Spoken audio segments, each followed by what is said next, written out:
नाम है बुलंदशहर।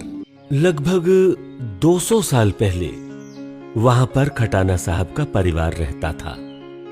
खटाना साहब की हवेली बहुत बड़ी थी। उनकी हवेली में उनके परिवार के कुल 60 सदस्य रहते थे। घर में काम करने वालों में 3 औरतें और 4 मर्द थे। परिवार में सब कुछ ठीक चल रहा था। एक दिन खटाना साहब का लड़का जब लंदन से वापस आया। अरे पापा, मुझे मेरी नौकरी में बहुत अच्छी प्रमोशन मिल गई है। मुझे साल के लगभग 2 करोड़ रुपए का पैकेज मिला है पापा। और इसीलिए मैंने कंपनी में छुट्टी के लिए दरख्वास्त दिया था। मैंने बताया था कि मैं इंडिया जाकर अपने परिवार से मिलकर 10 से 15 दिनों में फिर वापस अपने काम पर आ जाऊंगा। वंडरफुल बेटा, प्राउड ऑफ यू। मुझे तुम पर पहले से ही भरोसा था कि तुम एक दिन बड़े होकर बहुत कामयाब बनोगे और हमारे परिवार का नाम रोशन करोगे। लव यू पापा।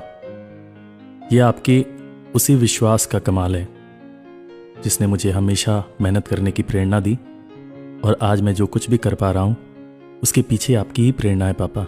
लव यू बेटा। लव यू पापा। इतने में ही खटाना साहब की पत्नी यानी भूषण की माँ आ गई। अरे क्या बातचीत चल रही है बाप बेटे के बीच में। आप दोनों ने तो माँ को साइड ही कर दिया। अरे कैसी बात करती हो माँ? भला मैं भी आपको कभी साइड कर सकता हूँ?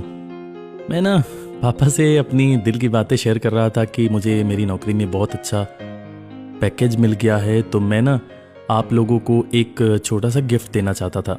गिफ्ट? अरे वाह, हमें भी तो बताओ बेटा, क्या ला रहे हो खरीद कर? पापा, मैं ना सोच रहा था आप लोगों के लिए एक अच्छी सी कार खरीद दूं, ताकि आप लोग कहीं भी जाएं तो उसमें बैठकर आराम से जाएं, आप लोगों को कभी कोई परेशानी ना हो।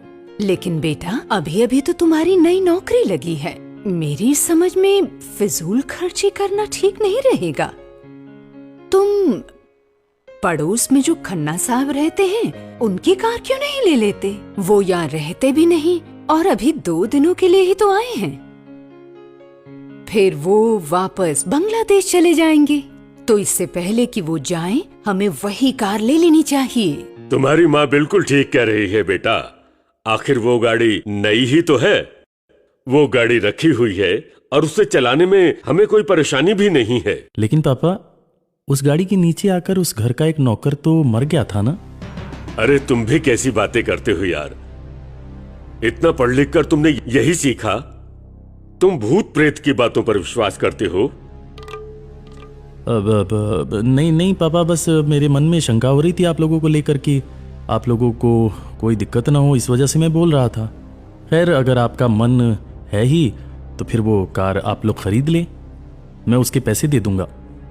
इतनी बात होने के बावजूद भी खन्ना साहब की गाड़ी खटाना साहब अपने घर ले आए।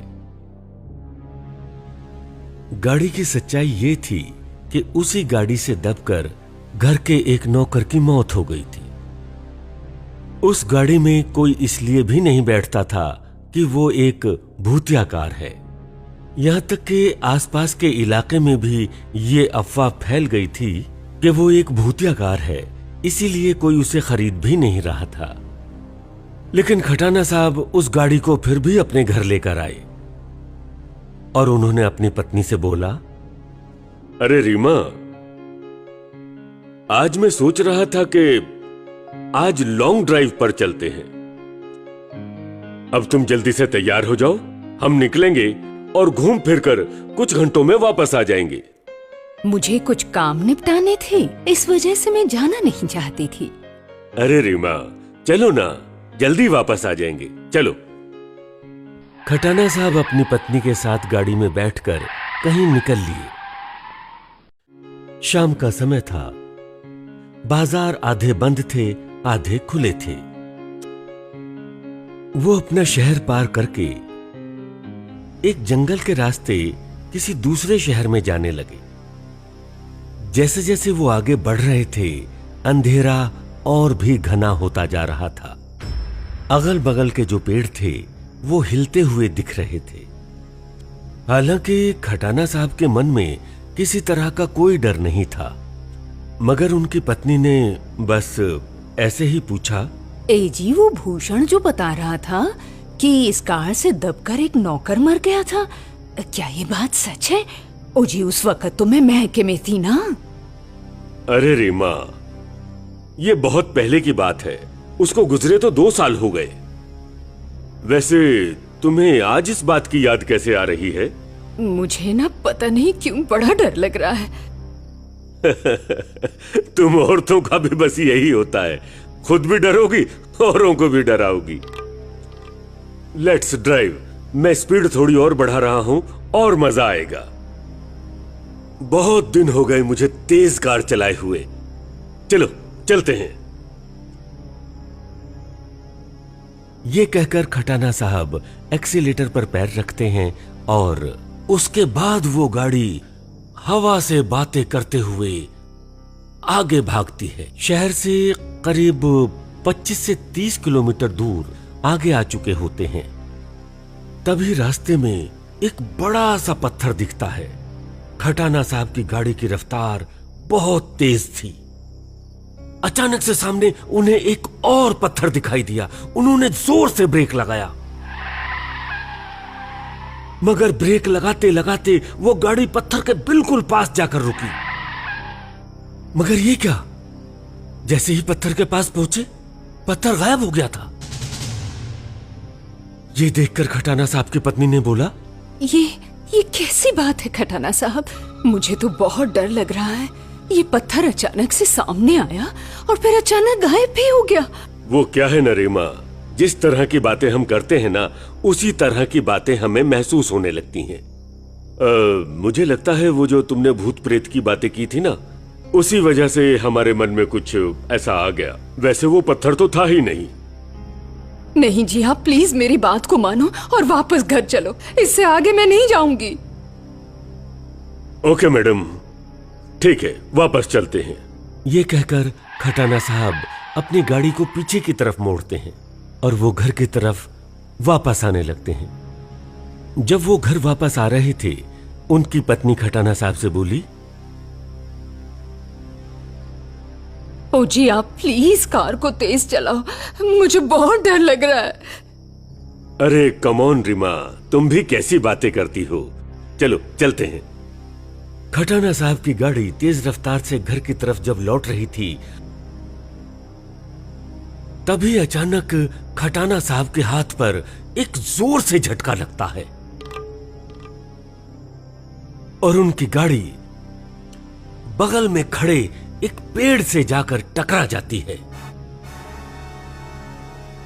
पेड़ से टकराने के बाद गाड़ी का अगला हिस्सा पूरी तरह टूट जाता है। हालांकि खटाना साहब को और उनकी पत्नी को चोट इसलिए नहीं आई क्योंकि उन्होंने सीट बेल्ट पहन रखी थी।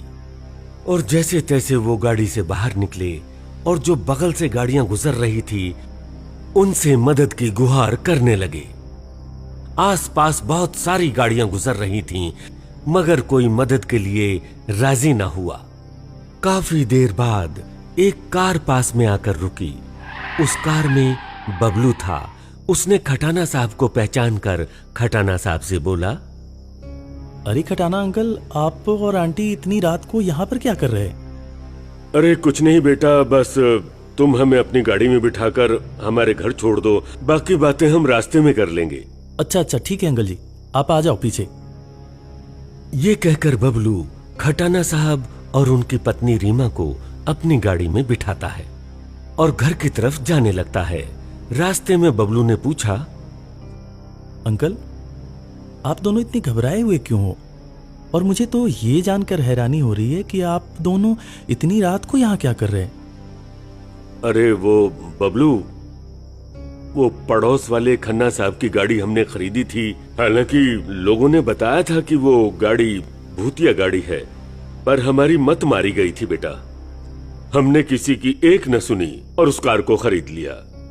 आज तो हम दोनों की जान जाते जाते बची। अरे हाँ हाँ बेटा, ये तो पिछले जन्म का कोई अच्छा कर्म रहा होगा कि हम दोनों बच गए, वरना आज तो हम दोनों मर ही जाते। अच्छा, तो वो खन्ना साहब की गाड़ी थी। अरे बाप रे, उसके नीचे तो दबकर उनके घर का नौकर रामू मर गया था। और वो गाड़ी तो वो लोग मुझे भी बेच रहे थे, बट मैंने नहीं लिया क्योंकि मुझे पता था कि वो एक भूतिया गाड़ी है। हाँ बेटा, मना तो हमें भी लोगों ने किया था, पर हम ही नहीं माने। खैर कोई बात नहीं अंकल, आप दोनों बच गए, भगवान का बहुत बहुत शुक्रिया। अब आप लोग उस गाड़ी को अपने घर वापस मत लाना, उसको वही छोड़ देना। भूषण भैया से कहकर आप लोग एक नई कार लेना, उस भूतिया कार को चलाने की कोई जरूरत नहीं है।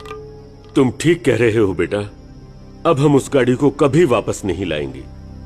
और इस तरह से खटाना साहब का पीछा उस भूतिया कार से छूटा। और उस दिन खटाना साहब की किस्मत बहुत अच्छी थी कि वो दोनों पति पत्नी बच गए, वरना अगर थोड़ी सी भी चूक और होती तो शायद दोनों की जान चली जाती। मगर वो कहते हैं ना, जाको राखे साइयां मार सके ना कोई, बाल ना बांका हो सके चाहे जग बैरी होए।